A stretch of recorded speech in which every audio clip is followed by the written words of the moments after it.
प्यारे बच्चों, आज हम आपको दो छोटी लड़कियों और बड़ी बड़ी बातें करने वाले फूल की कहानी सुनाते हैं। एक वक्त की बात है कि रंग बिरंगे फूलों से भरी एक घास के मैदान में दो छोटी लड़कियां रहती थीं, जिनका नाम लैला और गुलाब था।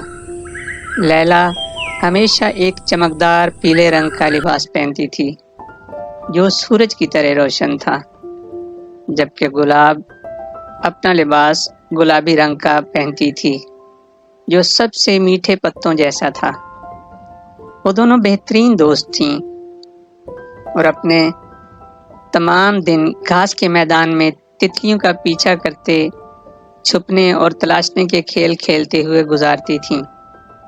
इनकी मुस्कुराहटें और हंसी हर जगह गूंजती थी और मैदान में हर फूल और पत्ता इनकी दोस्ताना मोहब्बत से भर जाता था।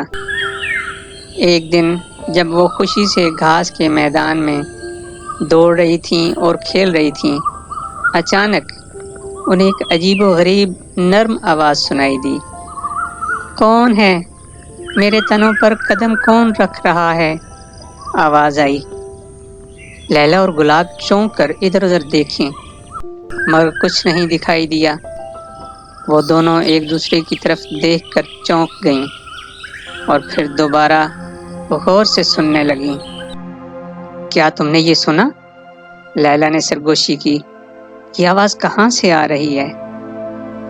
गुलाब ने सर हिलाकर इशारा किया और कहा, वो देखो, वो बड़ी फूल जो मैदान के बीच में खड़ी है।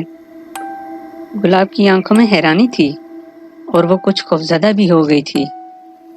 वो फूल सोने जैसे रंगों के बड़े बड़े पत्तों के साथ बहुत ज्यादा चमक रहा था और सूरज की रोशनी में चमकता हुआ नजर आ रहा था। इसकी पत्तियां एकदम साफ और रोशन थीं, जैसे वो सूरज की रोशनी में चमक रही हों। ये फूल बहुत ही मुनफरिद और ख़ास था। अरे बच्चों, क्या तुम मेरी तरफ आ रहे हो? फूल ने नरम मगर मजबूत आवाज़ में कहा, जो सीधा दिल में उतर रही थी। मैं वो बातें करने वाला फूल हूँ और मैं इस मैदान की हिफाजत करता हूँ। तुम्हें जहाँ कदम रखना है वहाँ ध्यान देना चाहिए। यहाँ हर फूल का अपना मकसद है, जैसे तुम्हारा है। लैला और गुलाब नीचे देखी और महसूस किया कि उन्होंने खेलते हुए कुछ छोटे गुलाबों को पामाल कर दिया था।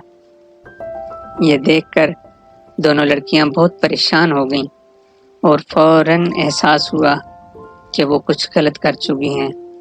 उफ, हम बहुत माजरत खा हैं, गुलाब ने आबदीदा होकर कहा। हमने आपके फूलों को तकलीफ दी। हम फौरन इनकी मदद करना चाहते हैं।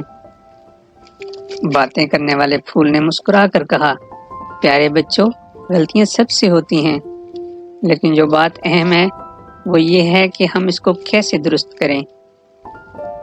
लैला ने थोड़ी देर सोचा और कहा, हम गुलाबों की मदद कर सकते हैं ताकि वो फिर से सीधे हो जाएं। इसके बाद वो और गुलाब फूलों के पास गए और एहतियात से अपने छोटे हाथों से गुलाबों को सीधा करने लगे।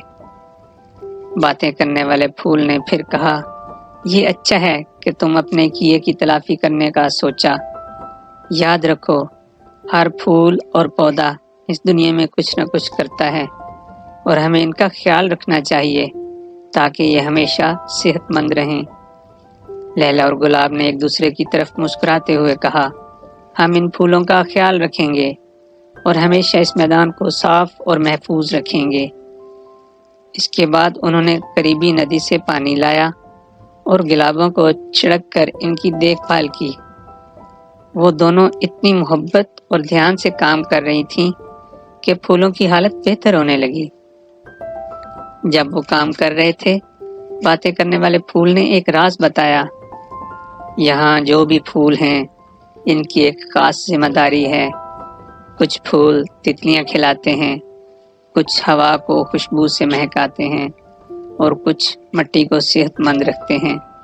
तुम देखो, इस मैदान में हर छोटी चीज़ का अपना अहम काम है और जब हम सब अपना अपना काम अच्छी तरह करते हैं تو دنیا ایک خوبصورت جگہ بن جاتی ہے۔ جب انہوں نے اپنا کام ختم کیا، گلاب دوبارہ خوش نظر آنے لگے، سیدھے ہو کر ہلنے لگے اور پورا میدان خوشبو سے مہکنے لگا۔ یہ منظر دیکھ کر لیلا اور گلاب کے دل خوشی سے بھر گئے۔ تم دونوں کا بہت شکریہ، باتیں کرنے والے پھول نے کہا۔ یاد رکھو، محبت اور خیال رکھنے سے دنیا خوبصورت بنتی ہے، بالکل پھولوں کی طرح۔ لیلا اور گلاب نے مسکرا کر وعدہ کیا کہ وہ ہمیشہ اپنے قدموں پر دھیان دیں گی اور میدان کی حفاظت کریں گی، اور پھر سے وہ اس میدان کی محافظ بن گئیں۔ ہر آنے والے کو پھولوں کے ساتھ محبت سے پیش آنے کی یاد دلاتی رہیں، اور یوں میدان باتیں کرنے والے پھول کی نگرانی میں اور دو چھوٹی لڑکیوں کی محبت بھری دیکھ بھال میں خوشحال رہا، جنہوں نے سیکھا کہ چھوٹی سی کوشش بھی بڑا فرق ڈال سکتی ہے۔